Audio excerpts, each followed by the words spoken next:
চৈত্র বৈশাখ মাসে যখন মাঠঘাট শুকিয়ে যায় তখন জলপাইগুড়ি জেলার রাজবংশী মহিলারা তিস্তা নদীকে পুজো করে। এবার এই তিস্তা নদীকে পুজো করার সময় এরা 7-8 জন মহিলা বাড়ি বাড়ি মাগন করে এবং সেই মাগনের যে অর্জিত সম্পদ আর কি, চাল ডাল, সেটা দিয়ে তারা একদিন তিস্তা নদীর পাড়ে গিয়ে আবার পুজো দেয় তিস্তা নদীকে। তারা প্রথমে বন্দনার গান করে, মানে তিস্তা বুড়িকে আহ্বান জানানো হলো। তিস্তা বুড়ির মাহাত্ম্য নিয়ে গান তো হলোই, কিন্তু তার সঙ্গে একটা সময় দেখা যায় তারা তাদের জীবনের কথাগুলো সেখানে বলতে থাকে গানের মাধ্যমে।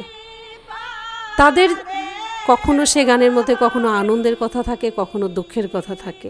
এই গানটি একটি সেরকম দুঃখের গান। একটা মেয়ের চাহিদাগুলো, এই যে না পাওয়ার যে যন্ত্রণা আর কি।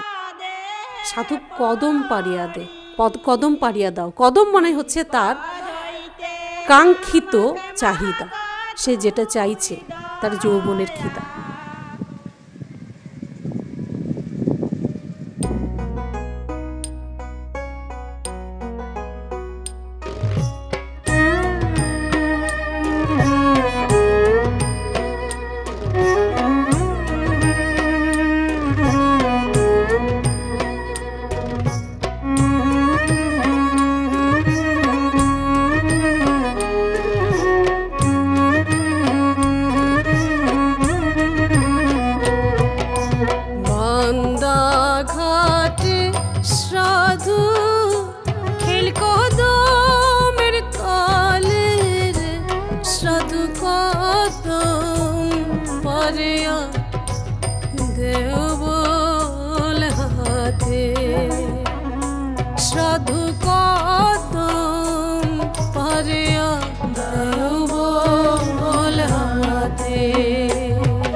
বান্দা ঘাট মানে হচ্ছে একটা মেয়ের যৌবনের কথা বলা হচ্ছে।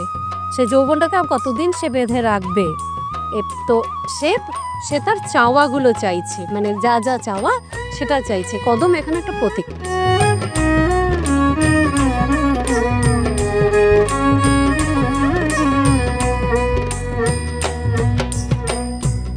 বাড়ির বস্ত্র কাটিয়া নাইর বন্ধ বৈঠার সাধু কদম পারিয়া দেও বল হাতে।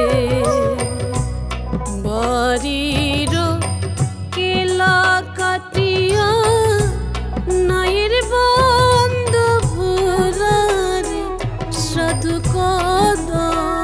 বাড়িরও কেলা কাটিয়া, বাড়িরও কেলা গাছ কেটে তুমি আমাকে সেই ঘোড়া বানিয়ে দাও, সেই পরপারে যাবার জন্য।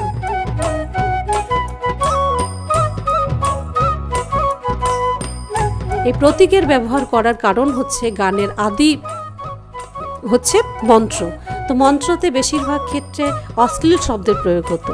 এবার পরবর্তী তো সেই ধারাই থেকে গেছে। তাছাড়া এই যে যখন ইয়ার্কি করছে বা জীবনের কথা বলছে, তাদের না পাওয়া কথাটা সরাসরি তারা বলতে চায় না বলে প্রতীকের ব্যবহার করছে।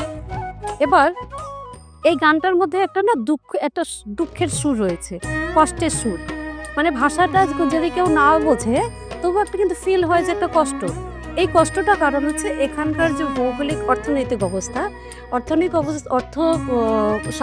অর্থ সামাজিক অবস্থায় এখানকার মহিলারা কিন্তু আগাগোড়া বঞ্চিত। যদিও মাতৃতান্ত্রিক সমাজ ব্যবস্থা, তো মাতৃতান্ত্রিক সমাজ ব্যবস্থায় কি হয় যে মেয়েরাই সব, তো মাতৃতান্ত্রিক অবস্থায় তো ওরাই প্রধান হওয়ার কথা। কিন্তু এখানে যেমন বিয়েতে পণ প্রথা হতো উল্টো, মেয়েদেরকে কিনে নিয়ে আসা হতো। মাতৃতান্ত্রিক সমাজ ব্যবস্থার জন্য মেয়েদেরকে কিনে নিয়ে আসা হতো।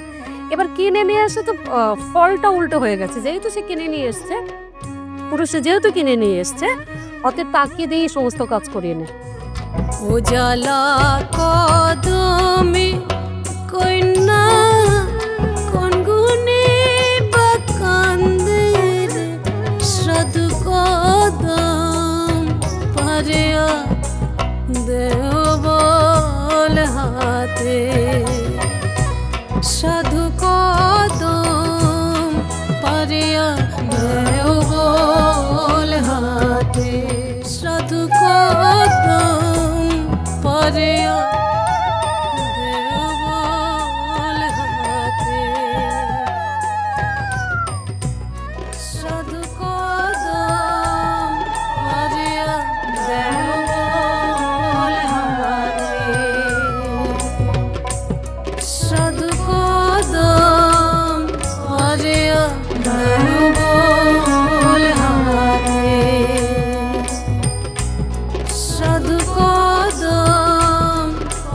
দিয়া ধরো বল হাতে।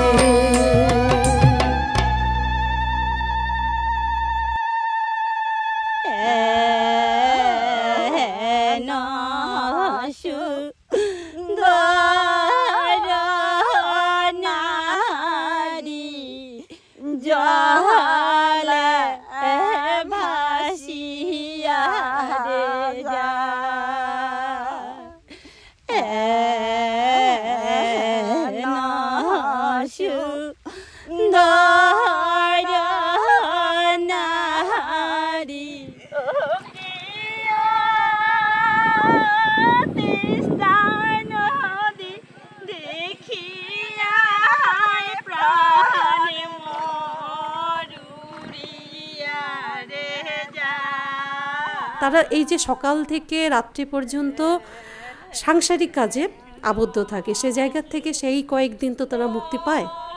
তারপর হচ্ছে মানে দুর্গাপূজার ক্ষেত্রে যেমন ভাসান, এক্ষেত্রেও ভাসান একই রকম, সেদিন মহিলারা কেঁদে ফেলে।